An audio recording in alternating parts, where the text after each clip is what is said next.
Kalau sudah punya usaha, alhamdulillah sudah bisa bekerja, jangan nikah kecuali kalau sudah mapan.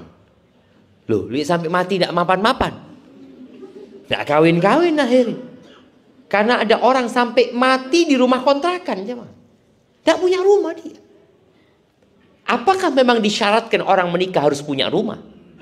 Enggak. Tapi dia punya tempat tinggal walaupun ngontrak. Maka Nabi alaihissalam, selamat datang di channel Kalam Syiar FM. Ini yang dapat bantal jangan dibuka sampai nikah. Karena itu untuk jadi antum cepet-cepet nikah. Setiap melihat bantal itu, kapan kawin aku ya? Gitu paling enggak seperti itu insyaallah. Baik. Iya. Mbak yang di sana kapan rencananya nikah insyaallah? Tahun ini kira-kira bulan apa?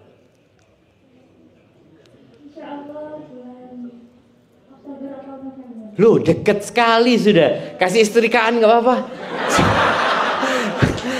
Kasih setrikaan mbaknya.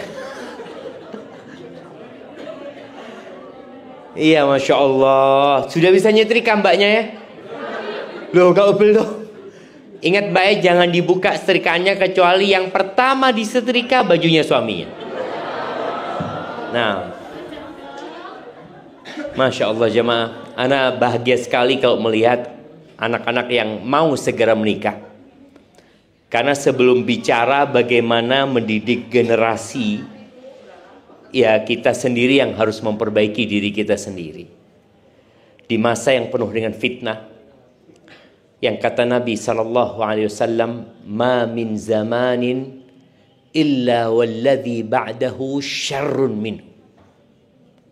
Tidak ada suatu zaman kecuali yang sesudahnya lebih buruk daripada sebelumnya. Jadi zaman kita sekarang lebih buruk daripada zaman nenek-nenek kita, bapak-bapak kita. Nenek kita nggak pernah tahu yang namanya internet. Bapak kita juga mungkin masih belum pakai HP kecuali HP yang bisa buat telepon saja. Sekarang anak di susuan wis pegang HP. Saya anak lihat ya, dikasih tontonan, orang tuanya sibuk dengan kegiatannya sendiri, anaknya dikasih handphone, dikasih sesuatu yang menyebabkan anak-anak itu akhirnya ya sudah cukup dengan apa yang dia tonton. Sampai yang terakhir kita akan berjumpa dengan Dajjal. Semoga Allah selamatkan kita tatkala fitnah itu hadir. Nasihat Nabi SAW. Baik, nasihat ini 1447 tahun yang lalu. Kata beliau alaihi salatu wassalam, "Ya ma'syarasy syabab, man istata'a minkumul ba'a falyatazawwaj." Wahai kaula muda. Ini buat yang muda-muda ya. Barang siapa di antara kalian memiliki kemampuan.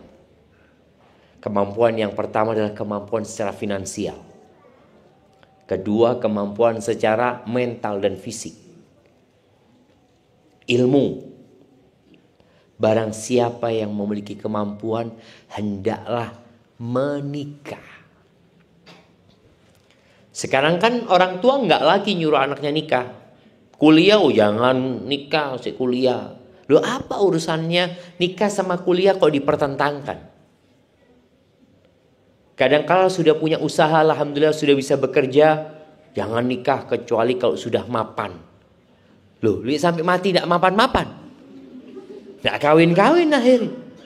Karena ada orang sampai mati di rumah kontrakan, tidak punya rumah dia.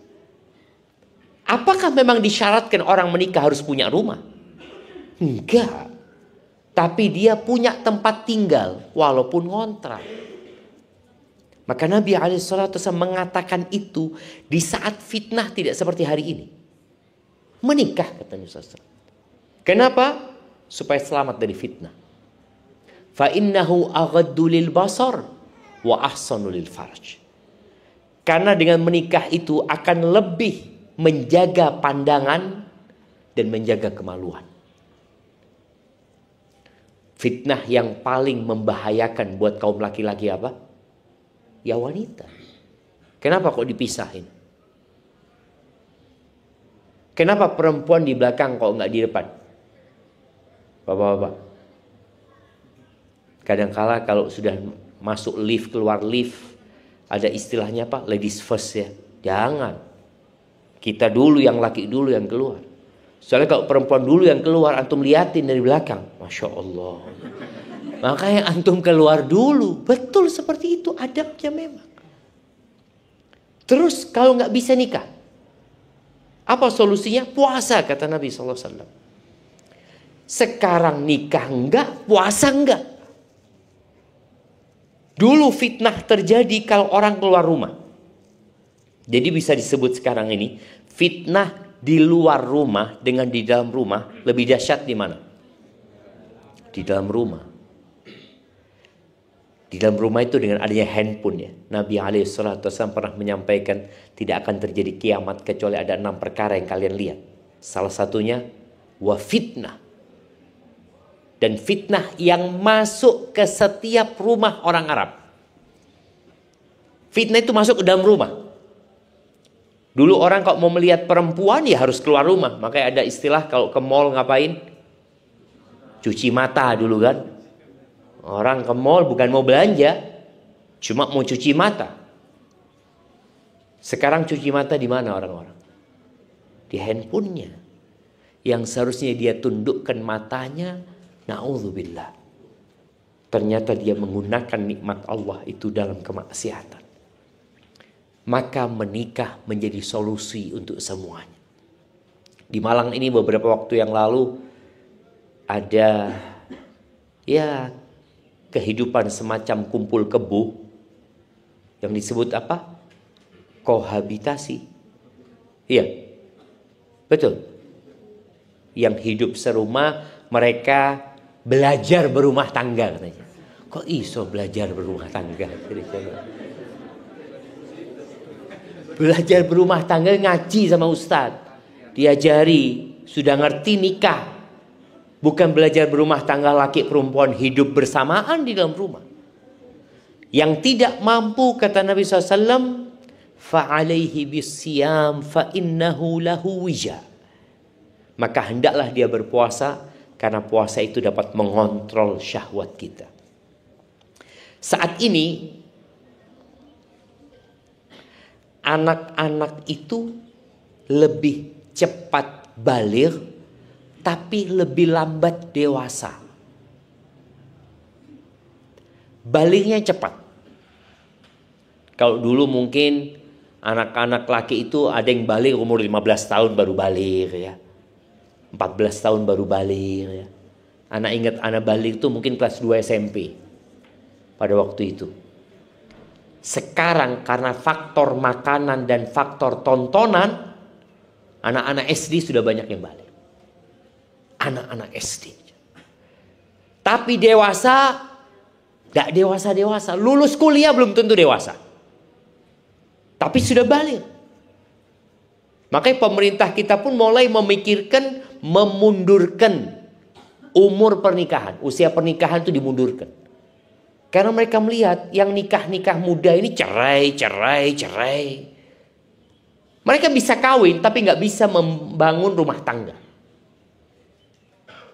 Ini jadi PR buat kita semuanya.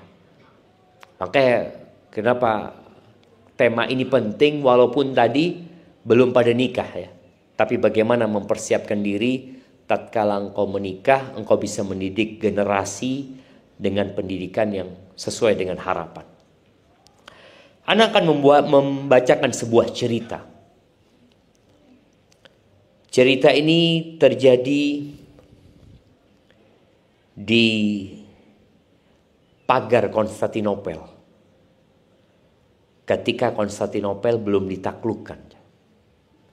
Karena dulu umat Islam hanya bisa sampai ke tembok Konstantinopel itu. Tapi untuk masuk itu baru terjadi di tahun 800-an Hijriah.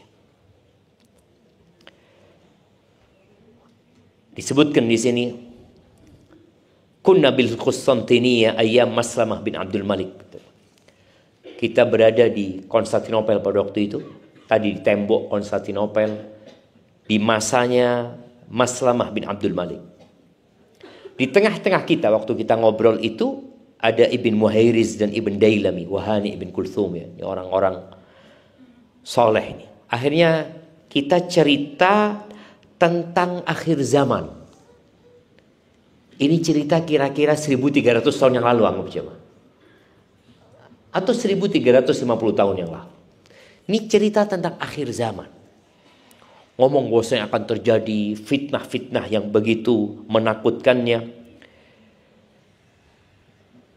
As-Saibani yang meriwayatkan cerita ini, dia berkata, "Fadiktu dzir'an bima sami'tu." Aku jadi ketakutan dengan apa yang aku dengar, dengan fitnah-fitnah yang akan terjadi di akhir zaman.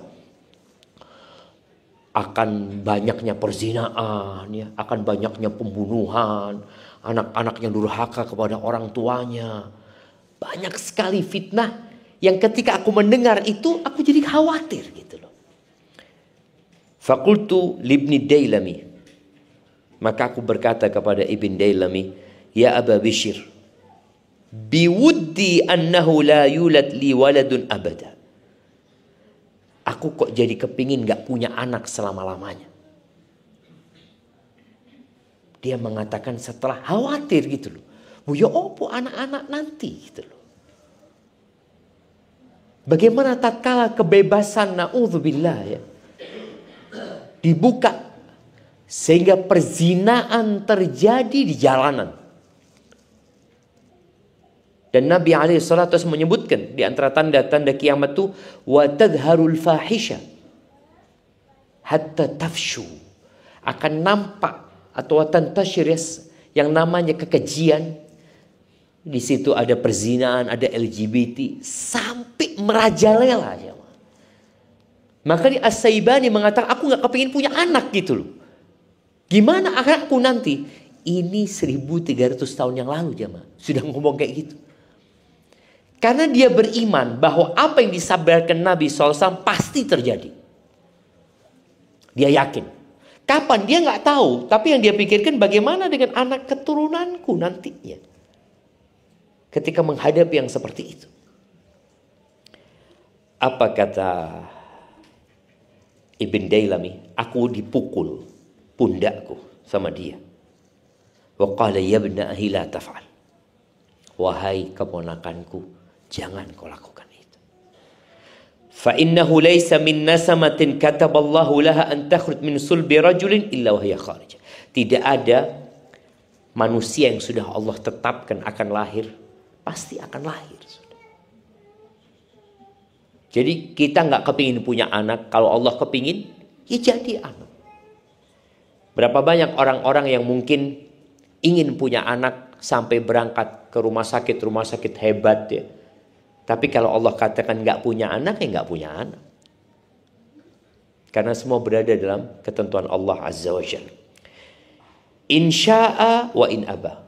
Dia mau, dia nggak mau. Kalau sudah Allah tetapkan anak itu lahir, lahir anak itu coba.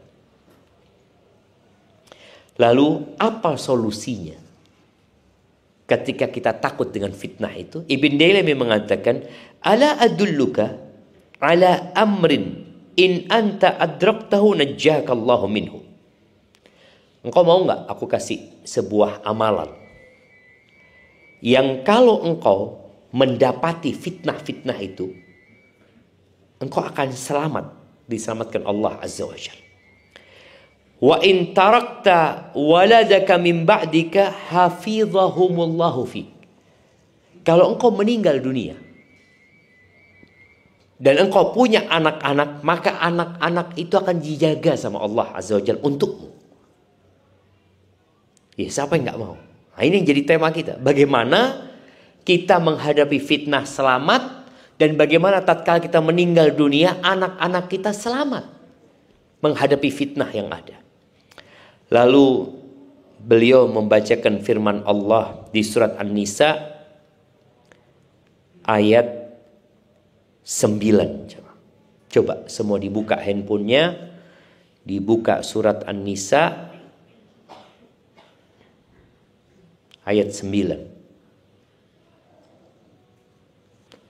Monggo, siapa yang mau baca? An-Nisa ayat 9. Baca ayatnya sama artinya. A'udzu billahi minasyaitonir rajim. وَلْيَخْشَ الَّذِينَ تَرَكُوا مِنْ خَلْفِهِمْ ذُرِّيَّةً ضِعَافًا خَافُوا عَلَيْهِمْ فَلْيَتَّقُوا اللَّهَ قَوْلًا سَدِيدًا. Hendaklah merasa takut orang-orang yang mati meninggalkan setelah mereka keturunan yang lemah yang mereka khawatir terhadapnya. Maka bertakwalah kepada Allah dan berbicaralah dengan tutur kata yang dalam hal menjaga hak-hak keturunannya. Barakallahu fikum. Jadi kalau kita khawatir dengan anak-anak keturunan kita, maka yang harus dilakukan adalah bertakwa kepada Allah. Jadi bapak ibunya ini harus bertakwa. Anak-anak ketika orang tuanya bertakwa, Allah akan jaga mereka. Jadi kalau bicara parenting itu, yang pertama adalah memperbaiki orang tuanya. Sejak awal orang tua jangan pernah salah pilih pasangan. Ini sebagai bentuk ketakwaan kepada Allah. Menikahlah dengan pasangan yang kriterianya disebutkan dalam sunnah Nabi SAW. Kalau mau cari istri, carilah istri yang agamanya baik. Ya kalau bisa, ya kita tahu insya Allah ya, perempuan itu dinikahin karena 4 hal. Cantik, kaya, bangsawan, dan agamis. Mana yang dipilih? Kebanyakan laki-laki memilih wanita karena cantik. 2, kaya. Ono, rondo. Ayu mas. Seperti itu. Terus, soge. Tapi tidak sembahyang. Loh, tidak apa-apa, bismillah. Loh, tidak apa-apa. Ya udah sembahyang. Usikan dia tidak sembahyang. Karena dia fokus sama kaya sama cantiknya. Oh, kok gampang tak ajari sembahyang seperti itu kan? Enggak, Nabi SAW menyebutkan engkau kalau kepingin hidupmu penuh dengan kesejahteraan dan kedamaian yang agamanya. Kalau bisa ada 4 itu bagus. Cantik, karena ada seorang datang ke Syekh, anak kepingin Syekh carikan istilah buat anak Syekh, kata dia. Apa? Yang cantik Syekh, yang putih, dikasih tahu yang tingginya sekian. Oke, kata Syekh. Terus kalau bisa fulus Syekh, kata dia, ini itu. Terus ya kalau bisa anaknya bangsawan, ini itu. Terus kalau bisa hafal Quran Syekh, ini itu. Kata Syekh, kalau ada kayak gitu anak juga mau, kata Syekh. Kok enak ini? Loh iya, kadang kalau orang ini lupa mau bercermin sama dirinya, engkau itu kayak opo gitu loh. Tapi tadi ketika mencari pasangan, cari yang agamanya baik. Kalau ada semuanya alhamdulillah, kalau nggak ada semuanya kecuali agamanya baik, itu yang dipilih. Nih, mas-mas ini ya, ketahuilah bahwa seorang itu melihat yang belum dia miliki, melihat sesuatu apa saja yang belum dia miliki tidak dalam wujud aslinya. Faham? Faham. Ya apa maksudnya? Antum kepingin handphone yang terbaru berapa? iPhone 17. Oh, iPhone 16. Ketika ngelihat iPhone 16 di mall mama ya, delok, masya Allah, api yo. Kadang-kadang kita boleh pegang kan? Dipegang, dilihat, dia nyoba kayak gitu, masya Allah. Kemudian ketika lihat sahibnya beli, dilihat dari jarak jauh, kenapa ini, masya Allah. Terus pokoknya dia kebayang mimpi iPhone 16. Dan alhamdulillah Allah takdirkan dia beli. Apakah perasaan dia sebelum beli, sebelum memiliki, dan sesudah memiliki sama? Tidak sama. Setelah memiliki, biasa ya ternyata. Iya sama. Rumah nih, kita di Permata Jingga ya. Orang ketika lewat rumah sing paling api. Sing paling api di mana, Mas? Jumeirah ya. Setiap lewat sana, kapan dia manik gini ya? Oh, terus 2 tahun setiap lewat kapan duwe? Setelah duwe biasa. Kayak gini ya, ndak ono bobon gitu. Itu manusia seperti itu. Istri juga sama.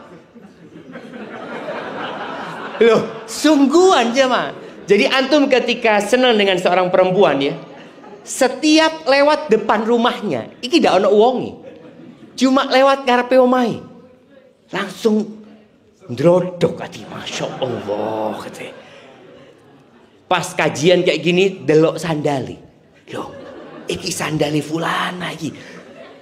Betapa bahagianya antum lihat sandali tok. Ketika ngelihat perempuan ini lewat, Allah kelepek-lepek dak kuat jemaah. Setelah nikah nih, keluar dari kamar mandi, antum sibuk sama handphonenya. Apa? Tidak dilihat istrinya jemaah. Tidak dilihat. Dan seperti itulah dunia ini. Maka kenapa Nabi SAW menfokuskan kepada agamanya? Karena kalau cantik itu kira-kira bisa ditambah apa enggak? Nah? Bisa. Iki Ustaz umur swidak tambah ayu Ustaz. Ya tambah ayu, tambah tuwek ngono. Jadi hukum asalnya ya mungkin dipermak titik ya ini itu, tapi dengan bertambahnya umur tetap bertambah tua. Mau di skincare, mau di dempul, mau di opokno keriput. Apalagi operasi, aduh kesian enggak. Artinya dia dengan bertambahnya umur berkurang kecantikannya. Tapi dengan bertambahnya umur manusia bisa bertambah agamanya. Dulu anak nggak pernah sholat malam, Ustaz. Sekarang sholat malam. Nambah. Dulu nggak pernah ngaji, Ustaz. Alhamdulillah nambah. Ini kecantikan yang bisa ditambah. Agama. Fadfar bidzatid din taribat yadak. Dan ketika seorang suami itu sebelum menikah sudah milih, insya Allah dia menjalankan amanah sebagai seorang bapak. Cerita Abul Aswad Ad-Du'ali ya, yang dia ngomong sama anaknya, aku telah berbuat baik kepada kalian wahai anak-anakku. Kapan? Ketika kalian kecil. Ketika kalian dewasa dan tatkala kalian belum lahir. Itu anaknya tanya, ayah, gimana engkau bisa berbuat baik kepada kita? Kita belum ada. Apa kata ayahnya? Ikhtartu lakum umman la tu'ayyaruna biha. Aku pilihkan buat kalian seorang ibu yang kalian tidak akan dicela karenanya. Dipilih, no. Ada istilah orang-orang sekarang memperbaiki keturunan. Tapi yang diperbaiki hanya fisiknya, bukan agamanya. Ini orang enggak, aku pilihkan yang kalian enggak akan dicela. Anaknya sopo? Oh, anaknya Ummu Fulana. Masya Allah, gena-gena anaknya. Bukan gena-gena wajahnya. Anaknya nurut-nurut, anaknya hafal Quran, anaknya soleh. Bapaknya yang akan dipuji. Bapaknya tidak salah pilih istri. Nah, siapa namanya tadi? Emil. Wes, kira-kira kebayang. Nah, kemudian di antara sabda Nabi SAW, beliau mengatakan, ala adullukum binisaikum min ahlil jannah. Nih buat ibu-ibu juga nih ya. Nabi mengatakan alaihi salatu wasallam, kalian mau nggak aku kasih tahu wanita-wanita calon penghuni surga? Nah, kalau mau milih itu yang kayak gini. Wanita calon penghuni surga, bidadari surga dia, tapi masih hidup di muka bumi. Kullu waludin wadud. Dan dikatakan a'ud. Ada 3 sifatnya. Perempuan ini adalah perempuan yang penyayang. Kan ada perempuan-perempuan itu yang kasar be anak-anak jemaah. Tak senang be arek-arek. Kalau ada anak ikan sopoi, kayak mau diusir gitu. Ada perempuan-perempuan kayak gitu. Nggak penyayang dia. Sama suami juga nggak sayang, sama anak juga nggak sayang. Yang dia kejar apa? Fulus. Ada perempuan yang target hidupnya karir aja dia. Bahkan anak mau kayak apa nggak ada urusan. Ini perempuan penyayang. Sayang sama suaminya, sayang sama anak-anaknya, sayang sama orang tuanya, sayang sama kerabatnya, sayang sama mertuanya. Wadud, ya Allah. Nyeneng no perempuan ini sudah. Yang kedua, walud. Walud iki ake anake. Suka punya anak. Nah, Mas Emil. Ini Mas Emil. Rencana punya anak berapa insya Allah? Keinginan. 2. Kenapa kok cuma 2?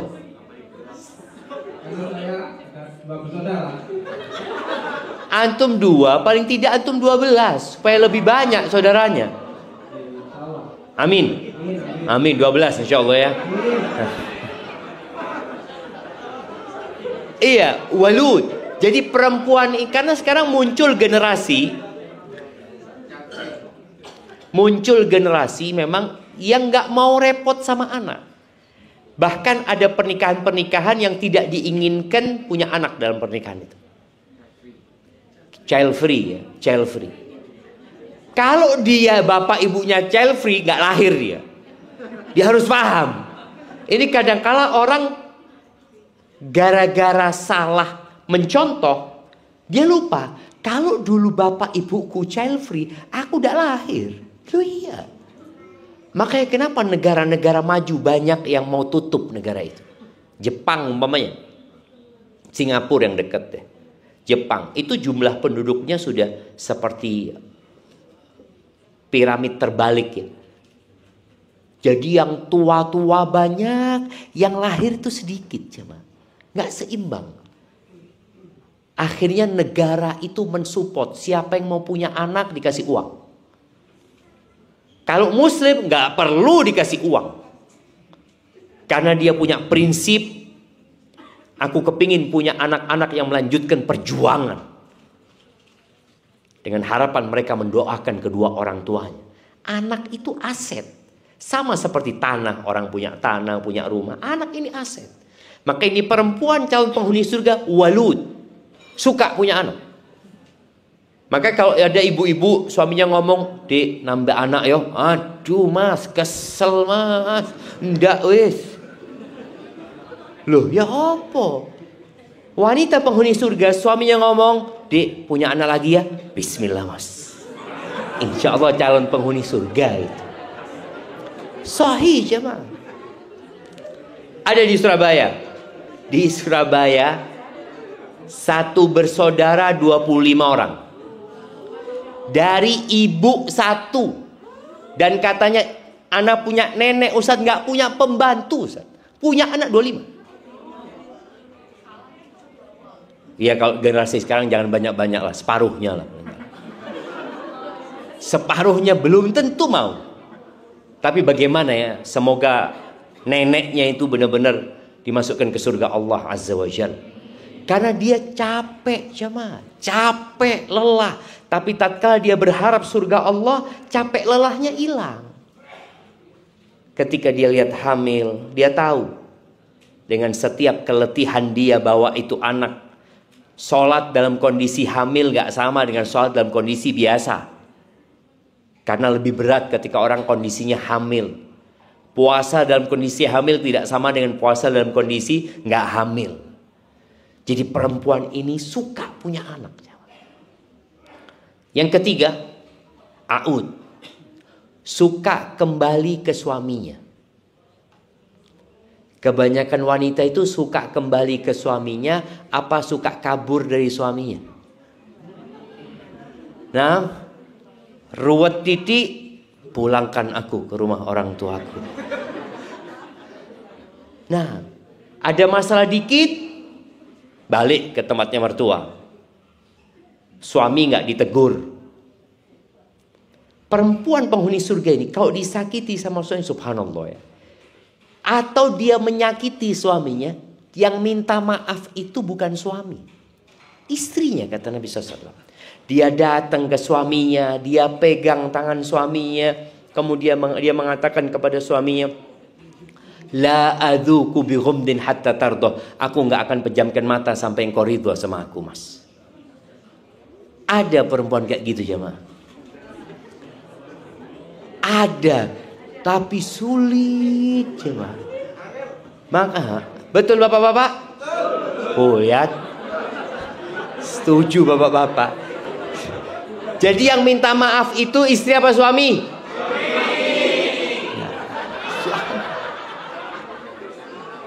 Jadi ini realita jemaah ya.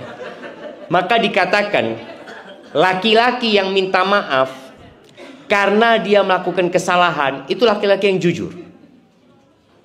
Laki-laki yang minta maaf padahal belum tentu dia salah, itu laki-laki yang bijak. Tapi laki-laki yang minta maaf padahal dia nggak salah, itu suami.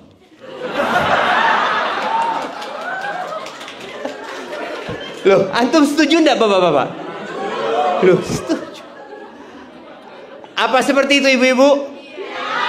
Lihat. Memang kayak gitu kenyataannya. Padahal perempuan penghuni surga itu yang suka minta maaf.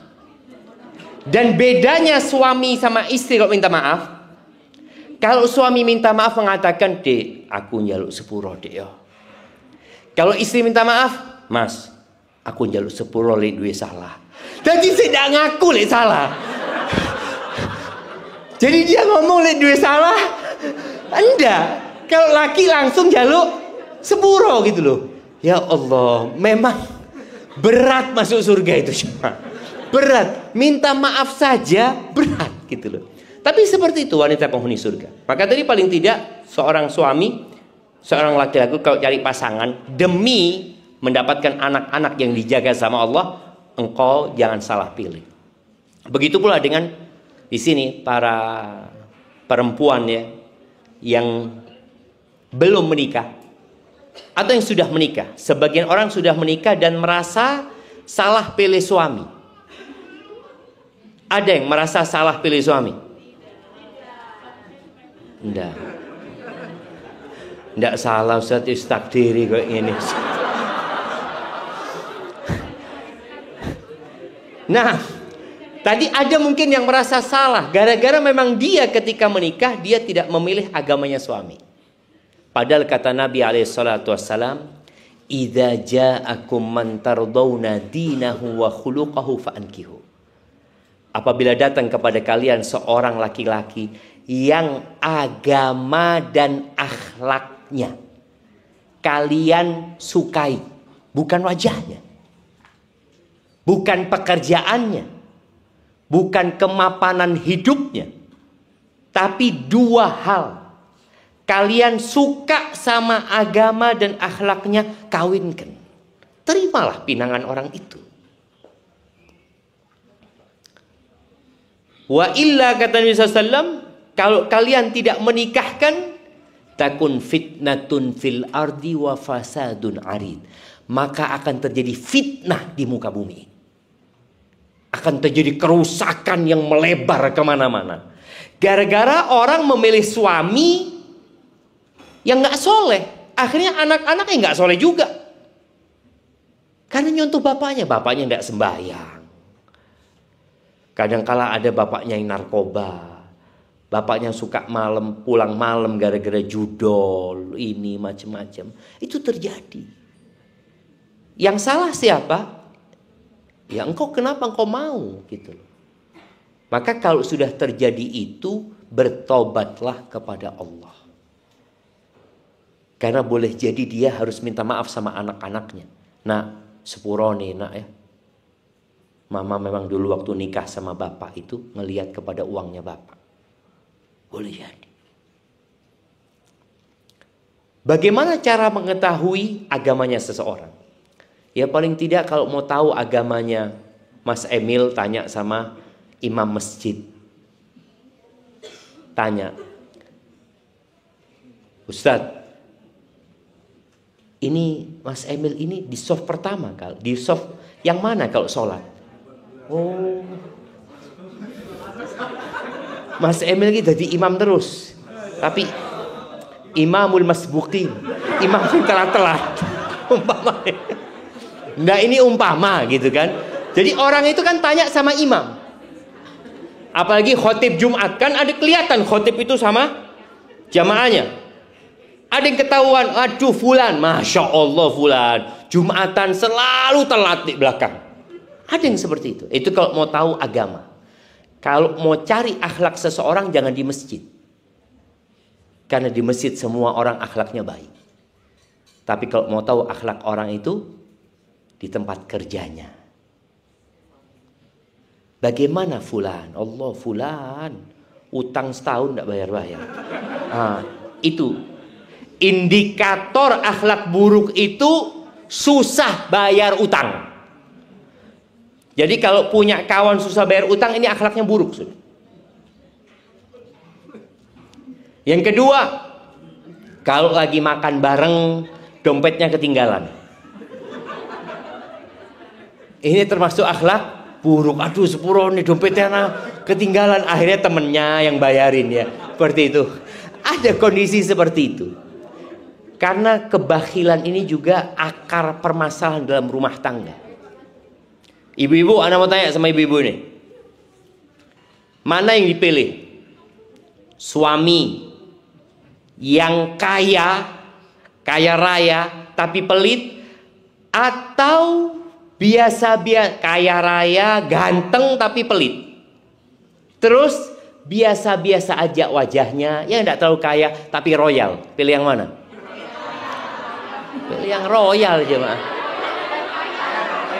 Kaya, pelit. Buat apa? Punya suami kaya, pelit. Kaya dan royal. Iya, kalau dapat tidak apa-apa kalau dapat. Tapi tadi jangan sampai dapat suami yang pelit. Azab hidupnya, coba.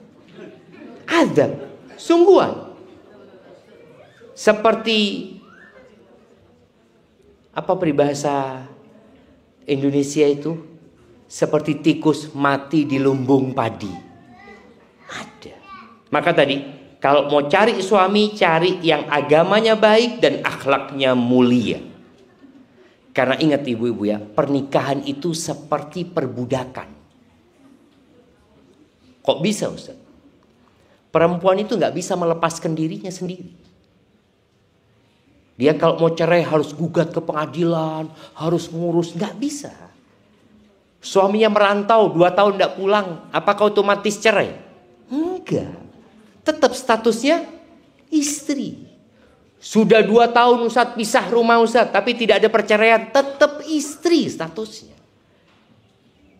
Maka orang harus benar-benar berhati-hati ketika menikah. Ini demi tadi mendidik generasi masa depan. Jadi orang tua harus soleh dulu. Supaya anak-anaknya soleh. Niatkan menikah itu untuk memperbanyak umat Nabi Muhammad SAW. Niatkan menikah itu untuk menyempurnakan agamanya. Karena banyak di masyarakat menikah karena sudah menghamili anaknya orang. Sekarang itu banyak pernikahan dini itu gara-gara hamil. Dulu ya, tahun 90 atau 88, 89. Ana ingat di kampung Ana itu ada kejadian seorang mahasiswi kalau salah menikah karena sudah hamil duluan. Itu satu kampung rame ngomongin itu ya. Karena pada masa itu jarang sekali. Kalau sekarang sudah Na'udzubillah, dianggap biasa. Anak-anak SMA sudah berzina, ya. Kemudian dinikahkan gara-gara sudah hamil, setahun nikah cerai. Na'udzubillah min dzalik. Baik, yang kedua, setelah menikah dengan niat tadi menyempurnakan agama, memperbanyak umat Nabi alaihi salatu wassalam, ya, baru dia harus memikirkan mendidik anak-anak. Jangan pernah membawa yang haram ke rumah. Jadi pendidikan anak itu dimulai dari orang tua, dimulai dari makanan juga. Karena kalau anak itu tumbuh besar dari yang haram, maka akan berdampak kepada karakter dia nantinya. Makanan haram ini. Ada seorang istri yang mengatakan kepada suaminya, "Mas, kita ini siap menahan lapar, tapi kita nggak siap menahan api neraka. Maka jangan sampai memasukkan ke rumah yang tidak halal." Kemudian yang ketiga, doa bikin anak. Siapa yang hafal? Kita kasih hadiah. Masya Allah. Sudah nikah? Oke, alhamdulillah. Coba sebutkan doanya dulu. Mana mic-nya? Ini beliau. Oh, sama dapat hadiah tadi. Oh, Masya Allah, barakallahu fikum. Iya, yang belum dapat hadiah. Ibu-ibu, khususnya yang sudah nikah ya. Masa dua anak telu tidak pernah baca doa? Antum? Oke, siap, nggak apa-apa. Pembawa acara yang kita dengarkan doanya. Yuk. Antum sudah berapa lama nikah? 1 tahun setengah. 1 tahun. Udah punya anak? Alhamdulillah sudah. Alhamdulillah. Apa doanya? Loh, ada terusannya dan ada pertamanya. Saya tunggu. Ini grogi ini. Kalau di atas ranjang hafal biasanya. Iya, tidak apa-apa. Coba bismillah. Apa? Yang pertama bismillah. Terus?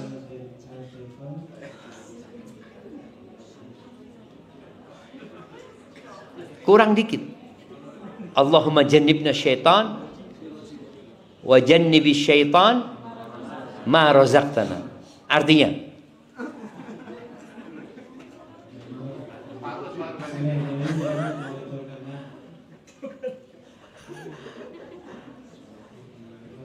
yang keras. Dengan nama Allah, ya Allah, syaitan dari kami. Terus, dan jauhkan syaitan dari rizki yang kau berikan kepada kami. Gitu. Benar tuh baca itu. Kasihkan hadiah. Separuh hadiah. Nah, jemaah, ada tadi. Baca doa ini penting.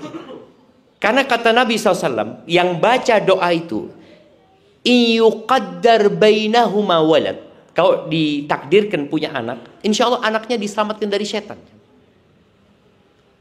Jadi akan tumbuh besar bertakwa kepada Allah SWT.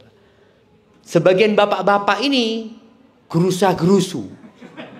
Jadi ibu-ibu kalau bapaknya gerusa-gerusu, tunggu dulu, baca doa. Suruh baca doa, betul jemaah. Karena takut jadi anak ini bapaknya nggak baca doa gitu loh. Itu baca doa. Kemudian ketika anak itu lahir, dikasih nama yang bagus. Ini pendidikan sejak dini tadi. Namanya yang bagus. Ada seorang ibu yang ngasih nama anaknya Topan. Ada. Siapa sini? Topan. Angin topan ini jemaah. Apa kerjanya? Ada pernah tahu kawan namanya Ribut? Ada loh. Oh no. Iki sapa jenengi? Ribut. Yo gawe ribut yo. Karena orang tua sudah salah kasih nama sama anaknya. Ada seorang ustadz ya di mana di Semarang. Namanya itu sama orang tuanya dikasih nama. Dulu ada orang tua kalau ngasih nama itu buka Quran. Buka Quran langsung nunjuk. Dulu belum ada terjemahan ya, jarang Quran terjemahan ya. Nunjuk, sudah nama anaknya ini minal khosirin. Minal khosirin itu artinya termasuk orang-orang yang merugi. Ada di Al-Quran tuh minal khosirin. Ya sudah, orang tuh nggak tahu sama artinya. Pokoknya di mana di akte itu minal khosirin. Ketika anak ini sekolah, masuk pondok, baru ngerti kalau namanya salah. Akhirnya ditambahin depannya. Ditambahin Laisa. Laisa itu bukan artinya. Laisa minal khosirin. Bukan termasuk orang-orang merugi. Jadi yang namanya ribut itu kasih tambahan aja. Laisa ribut gitu kan.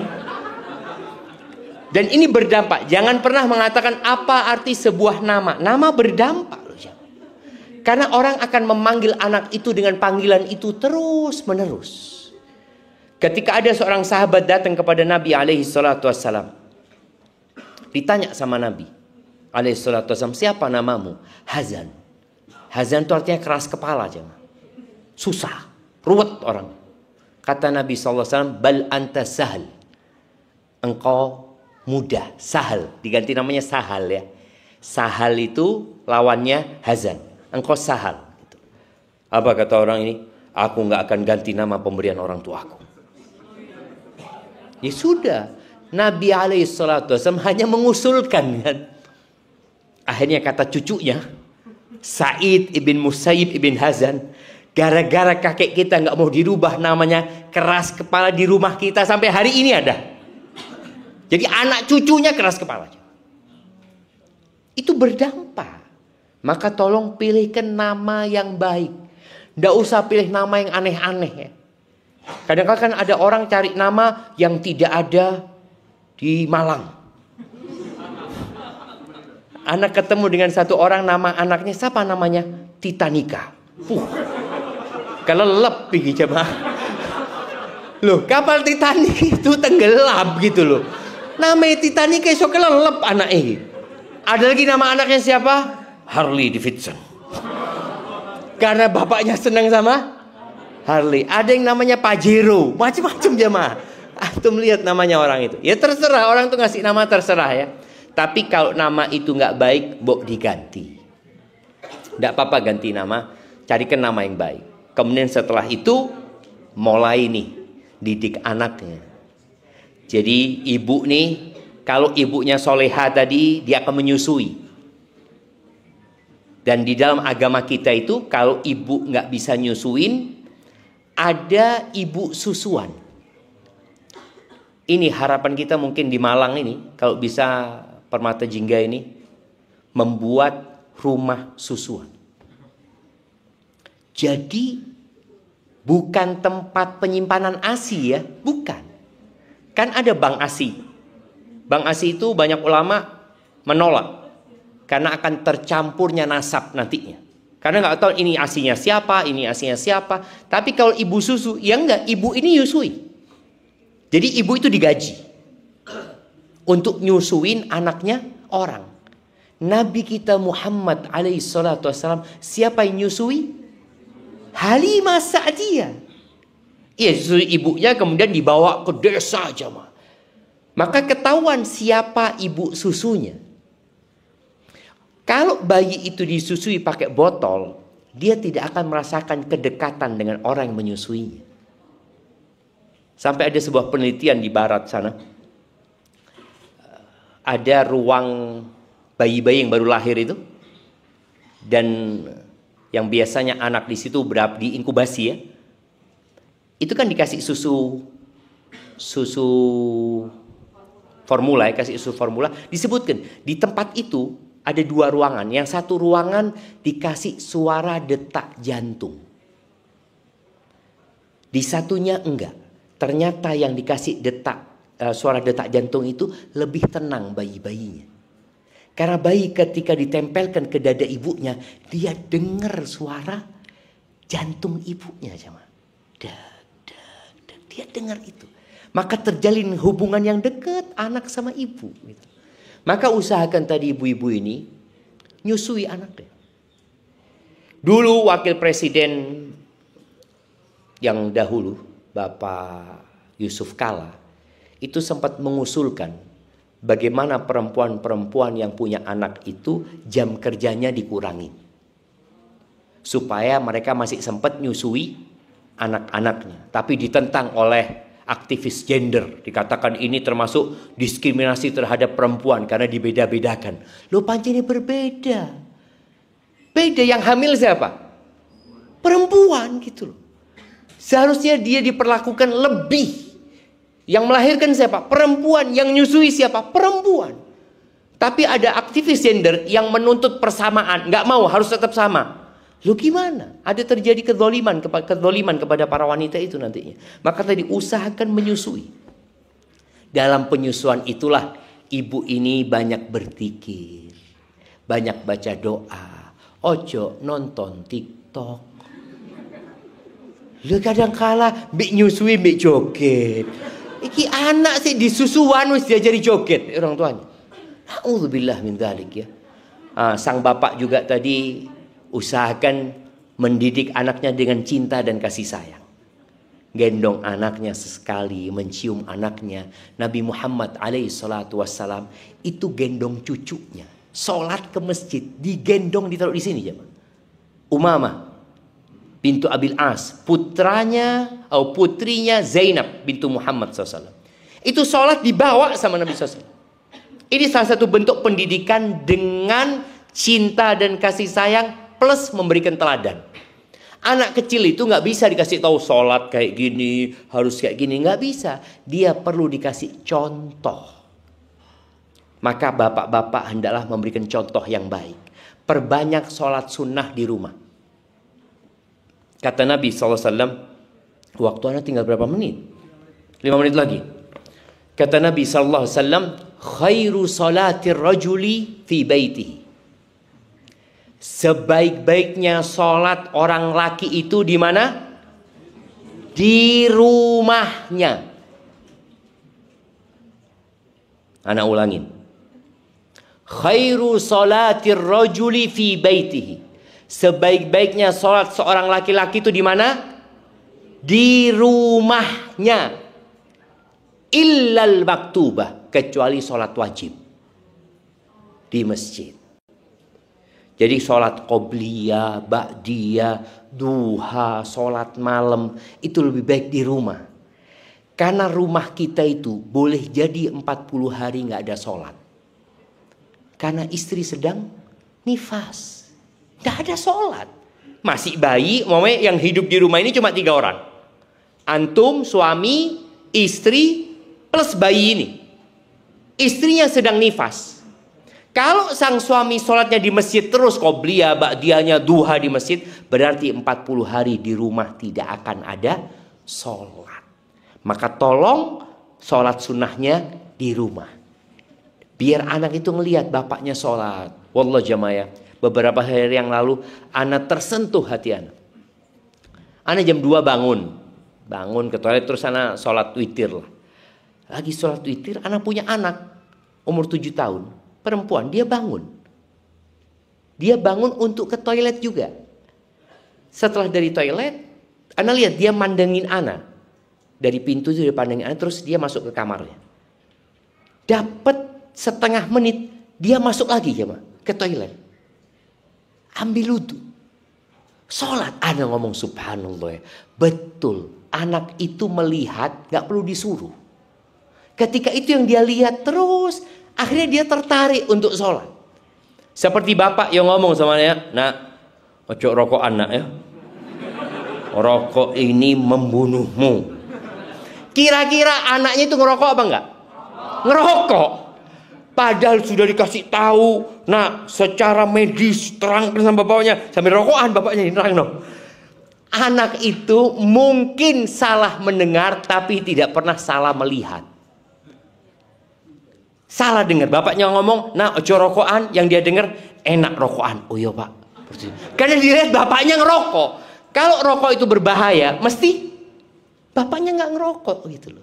Maka akhirnya anak tumbuh seperti itu. Maka tolong bapak-bapak ini, masih panjang sebenarnya cerita mendidik ini, tapi itu sebagai mukaddimah. Nanti mudah-mudahan kita kesini lagi lebih panjang lagi. Kita sampai anak itu kecil ya, harapannya anak itu mendapatkan pendidikan dengan teladan. Bapaknya ngomong, nak jangan nonton HP, bapaknya jangan pegang HP. Jangan sampai bapaknya ngomong, nak jangan pegang HP, bapaknya pegang HP. Dan usahakan meja makan itu tempat untuk menyambungkan hati. Di meja makan nggak boleh ada handphone. Jadi kalau waktu makan, handphone jangan ada di meja makan. Ana baru tahu cerita teman-teman di Jakarta, Ustadz, deal besar Ustadz, itu nggak pernah dilakukan di ruang rapat Ustadz, tapi dilakukan di ruang makan Ustadz. Karena memang sambil makan. Maka jadikan ruang makan itu tempat untuk ngobrol sama anaknya, sama istri. Dengarkan anaknya cerita tadi di sekolah ada apa, ada itu. Di tempat makan.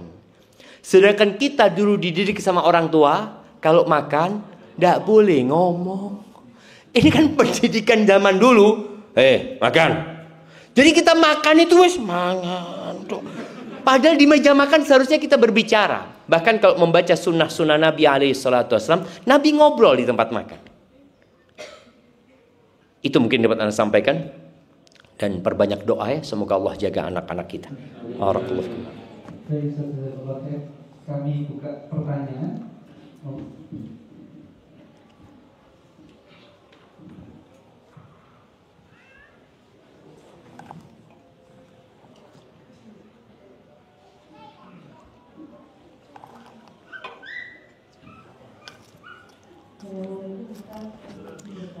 Waalaikumsalam warahmatullahi wabarakatuh. Ini kan kami banyak dari guru-guru di sekolah kami, Pak. Masya Allah. Tahu SD, SMP, SMK. Sekolah kami ini sekolah inklusi, Pak, di mana banyak anak ABK yang di sekolah kami. Dan itu tidak mudah buat kami, tapi kami ingin mungkin berikan kami semangat juga gitu loh. Masya Allah. Supaya kami tetap selalu semangat mendidik anak-anak kami. Karena kan kalau sekolahnya disaring semuanya pintar kan lebih mudah, Ustaz. Sekolah kami insya Allah enggak, Ustaz. Masya Allah, Masya Allah. Ada berapa persen yang ABK itu? Kalau setiap kelas tuh kami menerima 24 kali 2. Setiap kelas itu satu anak ABK, Ustaz. Masya Allah, Masya Allah, Masya Allah. Guru juga sebenarnya. Subhanallah. Seperti itu. Ya kata Allah sudah memberikan saya anak ABK, anak yang pertama. Jadi saya tetap semangat gitu. Subhanallah. Masya Allah, Masya Allah, Masya Allah. Siap, barakallahu fiik ya. Subhanallah jemaah. Hidup ini ujian. Nanti pada hari kiamat, ketika Allah membagikan pahala, Rasul sallallahu alaihi wasallam mengatakan, yawaddu ahlul afiyati yaumal qiyamah anna juludahum quridat bil maqarid lima yarawna min thawabi ahlil bala. Orang-orang yang hidup di dunia dulu dalam afiah ya, selamat ya, tadi hidupnya sehat, sukses, makmur, anak-anaknya Masya Allah, semuanya anak-anak yang sukses, nggak ada yang berkebutuhan khusus umpamanya. Kelak pada hari kiamat, ketika Allah membagikan pahala, itu orang-orang yang hidupnya nyaman ini, tatkala melihat Allah memberikan pahala kepada orang-orang yang penuh dengan bala hidupnya, dia ingin kulitnya itu digunting-gunting jemaah. Karena melihat betapa besarnya pahala yang Allah berikan kepada mereka. Maka tadi Anda sebutkan, berbeda orang yang sholat dalam kondisi hamil dengan orang yang sholat nggak hamil. Kenapa? Karena pahala itu sesuai dengan kelelahan dan keletihan yang dirasakan. Orang yang anaknya 3 nggak sama dengan yang anaknya 10. Oh, dia cuma 3 anaknya, cuma 2 anaknya, ini 10. Bagaimana capeknya dia mendidik itu anak-anak. Yang punya anak 10 nggak sama dengan yang anaknya 25. Tadi yang anak-anaknya berkebutuhan khusus dengan anak-anaknya yang biasa-biasa aja, berbeda keletihan dan kecapeannya. Maka yang perlu dilakukan oleh seorang ini adalah menumbuhkan keyakinan tentang hakikat kehidupan ini. Bahwasanya kita hidup ini nggak lama. Ketika Allah menitipkan anak-anak ABK itu kepada salah seorang di antara kita, maka hendaklah dia yakin kalau itu sudah disesuaikan dengan keimanan dan kemampuan kita. Sebagian kita merasa, ya Allah capek Ustaz, kesel Ustaz ya. Apalagi kalau suami nggak ikut membantu kadang-kala seperti itu. Maka berbeda pahalanya istri yang dibantu suami dengan istri yang tidak dibantu suami. Karena pahala itu sesuai dengan kelelahan. Kalau tadi bicara orang tua yang punya ABK, anak-anak ABK tadi ya. Bagaimana dengan guru? Guru-guru ini tolong memperbaiki niatnya. Karena ada yang niatnya cuma cari fulus. Sayang. Jadi orang yang niatnya cari fulus dengan yang niatnya cari akhirat kerjanya sama. Apakah di sekolah ini dibedakan? Ditanya niatnya cari fulus apa cari akhirat? Kan nggak ada. Artinya kerjanya sama saja. Maka sayang kalau kerjanya sama aja ternyata niatnya cuma untuk dunia. Kita bekerja untuk cari fulus nggak apa-apa, tapi niatkan mendidik untuk mencari akhirat.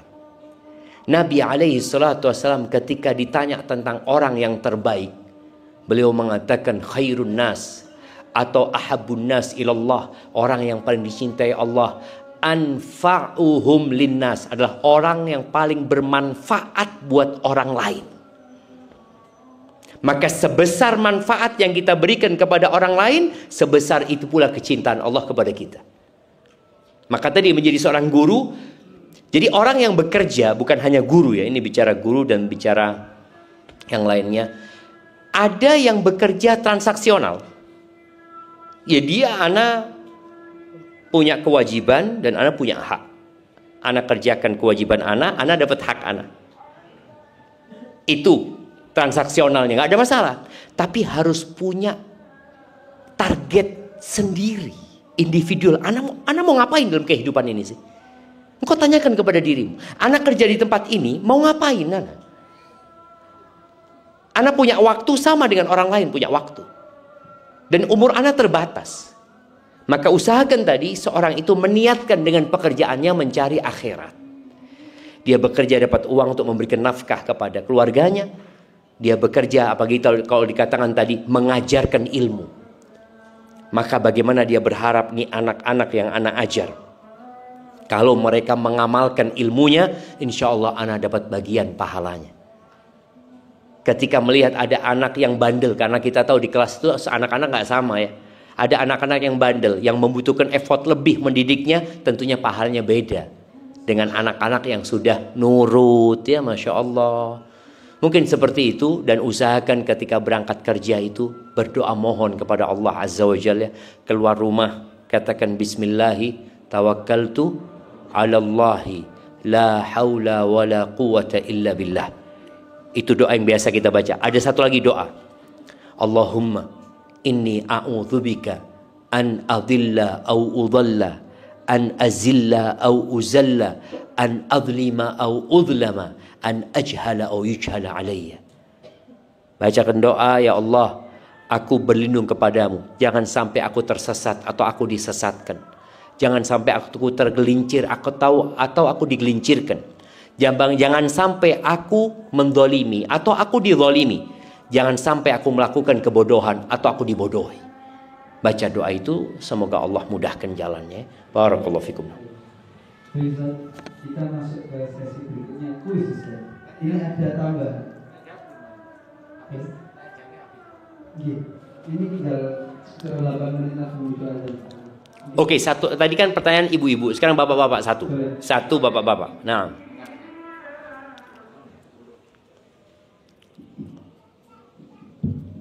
Bismillah, selamat.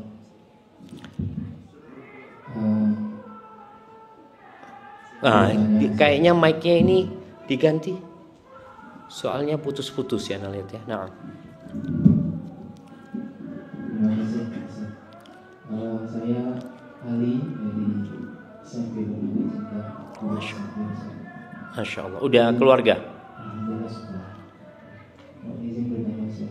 Jadi salah satu arahan dari Ustaz dalam materi tadi untuk mendidik anak yang soleh di zaman sekarang ini adalah takwa.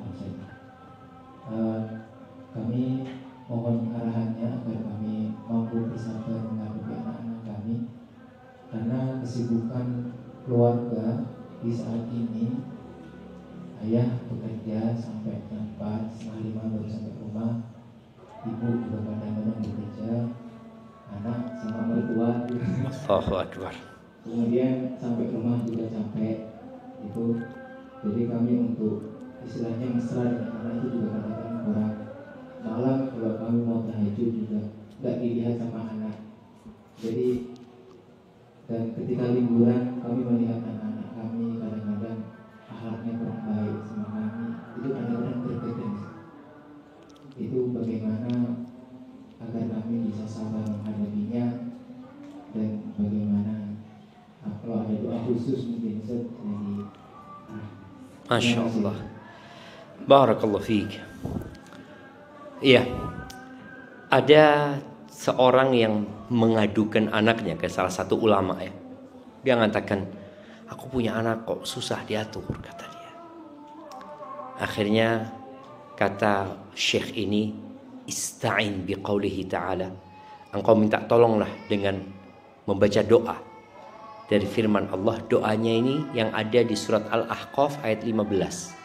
Rabbi awzi'ni an ashkura ni'mataka allati an'amta alayya wa ala walidayya wa an a'mala salihan tardah wa aslih li fi dhurriyyati inni tubtu ilaika wa inni minal muslimin. Kita lihat ya doa ini ya.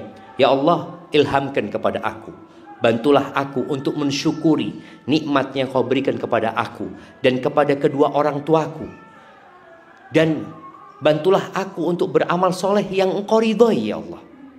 Kemudian wa aslih li fi dzurriyyati, perbaiki anak-anak keturunanku ya Allah. Minta sama Allah agar diperbaiki anak-anak keturunanku. Aku tobat kepadamu, aku termasuk orang-orang muslim. Itu kalau doanya. Adapun apa yang harus dilakukan? Jadi kita dalam kehidupan ini kadang-kala dihadapkan untuk memilih. Kayak tadi bapak ibu bekerja. Apakah itu terpaksa atau pilihan? Kadang-kala pilihan. Karena memang sebenarnya yang wajib memberikan nafkah adalah ayah. Kalau sang ibu mungkin harus bekerja, pastikan dia bisa bawa anaknya. Ada tempat kerja yang bisa bawa anaknya. Nah, di sekolah ini bisa bawa anak. Bisa bawa anak kan? Bisa apa enggak? Bisa sambil ketawa-tawa. Hah? Gimana? Oh, Sabtu. Masya Allah. Iya, kita di kampus kita, kemudian kita punya sekolah di Jember. Ini mungkin masukan ya. Karena kita tahu banyak ustadzah-ustadzah yang punya anak. Akhirnya kita siapkan itu namanya hadonah, tempat daycare ya. Daycare itu tapi sekolah yang mengadakan. Jadi di sekolahan bukan dititipkan ke orang, tapi tetap ada yang jagain. Sehingga orang tuanya ini di waktu istirahat itu masih bisa ketemu sama anaknya, masih bisa nyusuin anaknya. Ya karena kita tahu ustadzah-ustadzah ini yang ngajar di tempat kita, loh kalau dia berhenti nggak ada yang ngajar nantinya. Dan itu beratnya mencari guru perempuan ya. Karena guru perempuan ini ya nanti dihamili sama suaminya ya, terus dihamili lagi sama suaminya. Jadi ya mau nggak mau kita harus tahu diri gitu. Jadi kalau memang nggak pilihan, terpaksa beda lagi. Kalau pilihan bisa nggak bekerja istrinya, nggak usah bekerja. Kalau akhirnya anak jadi korbannya. Tapi kalau nggak usah, alhamdulillah bisa menggabungkan. Umpamanya tadi mungkin ibunya pulangnya nggak jam 4. Kan ada yang pekerjaan mungkin setengah hari atau apa. Karena terus terang kesian anak-anak kita. Kecuali memang kita menitipkan kepada orang yang akan mendidik anak-anak kita. Memang kakeknya. Nabi SAW itu ditinggal mati bapaknya. Ditinggal mati ibunya. Siapa yang membesarkan? Kakeknya. Ditinggal mati kakeknya, dibesarkan oleh pamannya.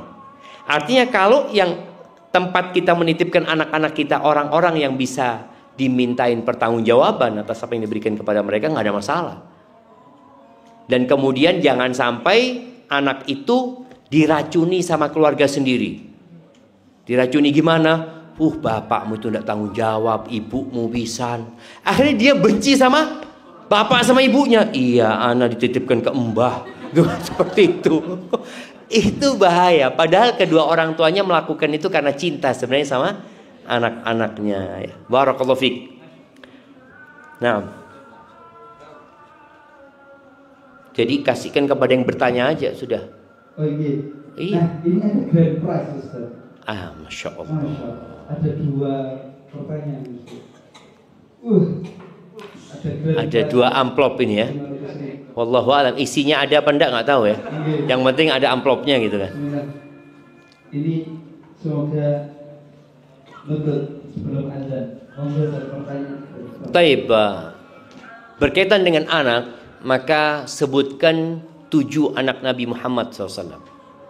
Angkat tangan duluan kalian. Nah, yang pertama Qasim, Abdullah, Ruqayyah, Ummu Kulthum, Zainab, Fatimah, Ibrahim. Masya Allah, sahih. Masya Allah, barakallahu fikum. Nanti yang kedua, Ustaz. Ini yang kedua. Ini sebenarnya ada 5, Ustaz. Apakah nutut ini? Masya Allah. Banyak amplopnya antum ya. Ini 300.000, Ustaz. Masya Allah. Baik. Ini buat ibu-ibu pertanyaannya. Iya. Pertanyaan buat ibu-ibu. Sebutkan 9 istri Nabi Muhammad SAW. Bufara. Ada ini bercover ibu. Sofia, Sofia, Khadijah, Khadijah, Aisyah, Aisyah, Sauda, Sauda. udah berapa? 4. Zainab, Zainab, Ummu Salamah, Ummu Salamah, Juwairiyah, Juwairiyah. sudah 9. 7 tambah Zainab lagi, ada Zainab 2, 8 sudah. Oh iya. Tambah 1. Yang paling dicintai Nabi siapa? Oh iya, Aisyah. Sudah Aisyah Oh, tadi. sudah ya Ustaz. Sudah belum? Belum. Oh sudah. Nah, Pas Ustaz dikurangi enggak tidak apa-apa sudah kurang. Masya Allah. Barakallahu fikum. Baik, pertanyaan satu lagi masih bisa? Bisa, Ustaz. Iya. 300.000 gitu. Oh, Masya Allah. Di dalam Al-Quranul Azim disebutkan doanya Nabi Ibrahim sebelum punya anak dan sesudah punya anak. Apa doanya sebelum punya anak dan apa doanya setelah punya anak? Nah, loh, ini pembawa Belakang ada? ada? Iya. Ya, Monggo, Bu. kirimkan mic-nya sudah. Iya. Estafet kirim ke belakang. Nah, Yang sebelum menikahi, yang sebelum punya anak. Rabbi habli minas solihin. Betul. yang sudah punya anak itu Rabbi ja'alni lima salat. Rabbi ja'alni muqimas salati wa min dzurriyyati. Barakallahu fiik. Nah, kasih hadiahnya. Masya Allah. Barakallahu fiik. Iya, sebelum punya anak, doanya Nabi Ibrahim itu Rabbi habli minas salihin, Rabbi habli minas salihin. Ya Allah, berikan anak keturunan yang soleh. Setelah punya anak, berubah doanya. Kenapa berubah? Ya, sekarang doanya buat anaknya. Tadi salah satu doanya Rabbi ja'alni muqimas shalah. Ya Allah, jadikan aku orang yang mendirikan sholat. Wa min dzurriyyati, dan dari anak keturunanku. Dan sebelumnya beliau mengatakan, wajnubni wa baniya an na'budal asnam. Ya Allah, jauhkan aku dan anak-anak keturunanku dari menyembah berhala-berhala. Jadi tolong yang belum nikah juga doa Rabbi habli minas solihin. Yang belum punya anak juga doa. Setelah punya anak, doakan khusus buat anaknya. Seperti doanya Nabi Ibrahim tadi paling tidak. Barakallahu fikum. Sisa 2. Ini kasus dari pras mungkin. Oke, sisa 2. Iya, lebih banyak. Ini 500.000 Ustaz. 500.000. Oh, 500.000 jamaah. Monggo Bapak Ibu. Iya. Siapa yang hafal ayat atau artinya di yang kita baca tadi, An-Nisa ayat 9. Tadi yang dibaca, oh itu angkat tangan tuh Ibu itu. Nah, kasih mic-nya.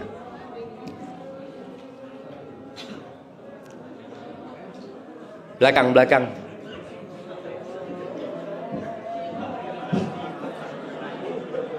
Bismillahirrahmanirrahim. وَلْيَخْشَى الَّذِينَ لَوْ تَرَكُوا مِنْ خَلْفِهِمْ ذُرِّيَّةً ضِعَافًا خَافُوا عَلَيْهِمْ فَلْيَتَّقُوا اللَّهَ وَلْيَقُولُوا قَوْلًا سَدِيدًا. Oh, isi bawa hadiahnya sudah jamaah. Sahih sudah, masyaallah, barakallahu fikum. Iya, mabruk. Gitu. Artinya kan tadi artinya atau ayatnya. Jadi sudah benar. Masya Allah, jazakallahu khair, barakallahu fikum. Na'am. Baik, ya doa kafaratul majlis sudah. Baik, kita berdoa memohon kepada Allah Azza wa Jalla, doa yang biasa dibaca Rasulullah SAW ketika beliau bermajlis dengan para sahabatnya. Beliau mengatakan, Allahumma qsim lana min khasyatika ma tahulu bihi bainana wa baina ma'asik, wa min ta'atika ma tuballighuna bihi jannatak, wa minal yaqini ma tuhawwinu bihi alaina masa'ibad dunya, wa matti'na bi asma'ina wa absarina wa quwwatina ma ahyaytana waj'alhu al-waritha minna waj'al tha'rana 'ala man zalamana wansurna 'ala man 'adana wa la taj'al musibatana fi dinina wa la taj'al ad-dunya akbara hammina wa la mablagha 'ilmina wa la tusallit 'alaina man la yarhamuna.